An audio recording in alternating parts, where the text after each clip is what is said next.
റോഡുകളിൽ എന്തൊരു വാഹനപ്പെരുപ്പം എന്ന് പറയുന്നത് പോലെ ആകാശത്ത് ഇതെന്തൊരു വിമാനപ്പെരുപ്പം എന്ന് പറയേണ്ട അവസ്ഥയാണ് ഇന്ത്യയിൽ വരും നാളുകളിൽ സംജാതമാകുവാൻ പോകുന്നത്. എയർ ഇന്ത്യ 470 പുതിയ വിമാനങ്ങൾ വാങ്ങുന്നുവെന്ന വാർത്ത വന്നതിന് പിന്നാലെ തന്നെ ഇൻഡിഗോ വിമാന കമ്പനി 1000-ന് മുകളിൽ വിമാനങ്ങൾ വാങ്ങുന്നുവെന്ന വാർത്ത വന്നു കഴിഞ്ഞു. ഇന്ത്യയിലെ മിക്ക കമ്പനികളും പഴയ വിമാനങ്ങൾ മാറ്റി പുതിയത് വാങ്ങുന്നതിനുള്ള തിരക്കിലാണ്. എയർ ഇന്ത്യ മാതൃസ്ഥാപനമായ ടാറ്റയുടെ കീഴിൽ തിരികെ എത്തിയതിനു ശേഷം വൻ മാറ്റങ്ങൾക്കാണ് തയ്യാറെടുക്കുന്നത്. ബോയിങ്, എയർബസ് എന്നീ വമ്പൻ വിമാന നിർമ്മാതാക്കളിൽ നിന്നാണ് എയർ ഇന്ത്യ ഇത്രയും വലിയ ഓർഡർ നൽകിയിരിക്കുന്നത്. എയർബസിൽ നിന്നും A320, A321 ഇനത്തിൽപ്പെട്ട 210 എണ്ണം, A350 ശ്രേണിയിലുള്ള 40 എണ്ണം, ബോയിങ്ങിൽ നിന്നും ബോയിങ് 737 മാക്സ് സീരീസിലുള്ള 190 എണ്ണം, ബോയിങ് 787, 789 സീരീസിലെ 20 എണ്ണം, ബോയിങ് 777-9 ജെറ്റ് 10 എണ്ണം, അങ്ങനെ മൊത്തം 470 വിമാനങ്ങളാണ് എയർ ഇന്ത്യ ഓർഡർ ചെയ്തിരിക്കുന്നത്. മൊത്തം $112 ബില്യൺ ഇടപാടാണ് ഇത്. 2023-നും 2032-നും ഇടയ്ക്ക് ഇവ എയർ ഇന്ത്യയുടെ ശേഖരത്തിലേക്ക് എത്തിച്ചേരും. ബോയിങ്ങിൻ്റെ ചരിത്രത്തിലെ ഏറ്റവും വലിയ ഓർഡറുകളിൽ ഒന്നാണ് എയർ ഇന്ത്യയുടേത്. ഇനി എന്തിനാണ് ഇത്രയധികം വിമാനങ്ങളുടെ ആവശ്യകത ഇന്ത്യൻ വിമാന കമ്പനികൾക്ക് ഉണ്ടായിരിക്കുന്നതെന്ന് പരിശോധിക്കാം. ഇന്ത്യ എന്നത് ലോകത്തിലെ ആഭ്യന്തര വിമാന സർവീസുകളുടെ കാര്യത്തിൽ 3-ാം സ്ഥാനത്തുള്ളതാണ്. അന്താരാഷ്ട്ര ആഭ്യന്തര യാത്രക്കാരുടെ എണ്ണത്തിൽ 2024 ആകുമ്പോഴേക്കും ഇന്ത്യ ലോകത്തിലെ 3-ാമത്തെ നിലയിലേക്ക് എത്തിച്ചേരും എന്നാണ് ഇന്റർനാഷണൽ എയർ ട്രാൻസ്പോർട്ട് അസോസിയേഷൻ അയാട്ടയുടെ കണക്ക്. 2037 ആകുമ്പോൾ ഇന്ത്യയുടെ യാത്രക്കാരുടെ എണ്ണം 370.3 മില്യൺ ആകുമെന്നാണ് പ്രവചിക്കപ്പെടുന്നത്.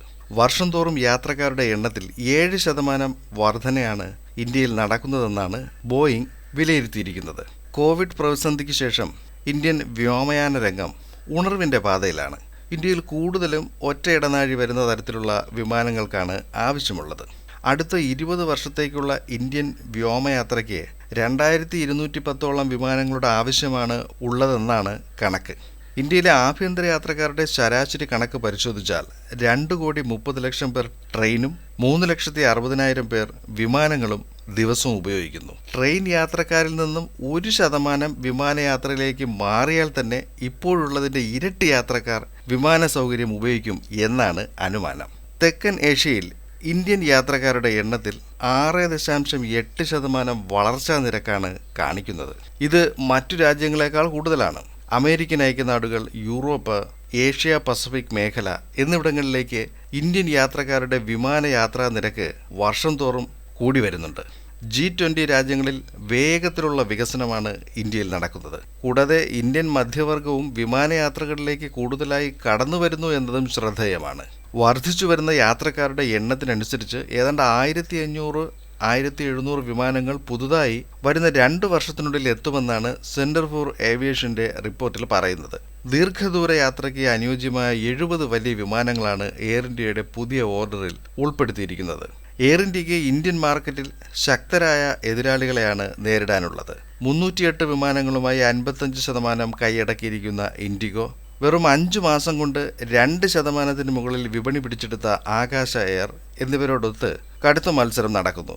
ടാറ്റയ്ക്ക് പങ്കാളിത്തമുള്ള Air India Express, AX Connect, Vistara എന്നിവയും ഈ രംഗത്തുള്ളവരാണ്. കൂടാതെ അന്താരാഷ്ട്ര ഭീമന്മാരായ Emirates, Qatar Airways, Singapore Airlines, British Airways, Lufthansa എന്നിവരും ഇന്ത്യൻ വ്യോമമേഖലയിൽ സർവീസ് നടത്തി വരുന്നു.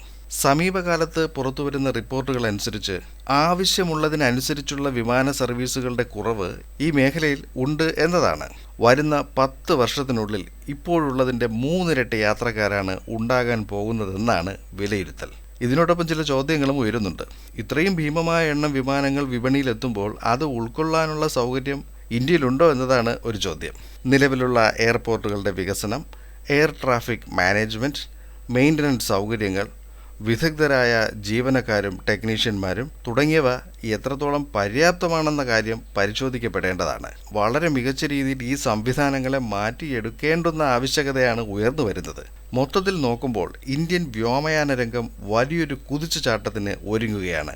അതിൻ്റെ പ്രയോജനം ഇന്ത്യൻ സമ്പദ് വ്യവസ്ഥയ്ക്കും പുരോഗതിക്കും സഹായകമാകട്ടെ എന്ന് പ്രതീക്ഷിക്കാം. ഇതുപോലെയുള്ള കൂടുതൽ വാർത്തകളും വിശേഷങ്ങൾക്കുമായി ഈ ചാനൽ സബ്സ്ക്രൈബ് ചെയ്യുക. മറ്റൊരു വിഷയവുമായി മറ്റൊരു വീഡിയോയിൽ കണ്ടുമുട്ടാം. നന്ദി, നമസ്കാരം.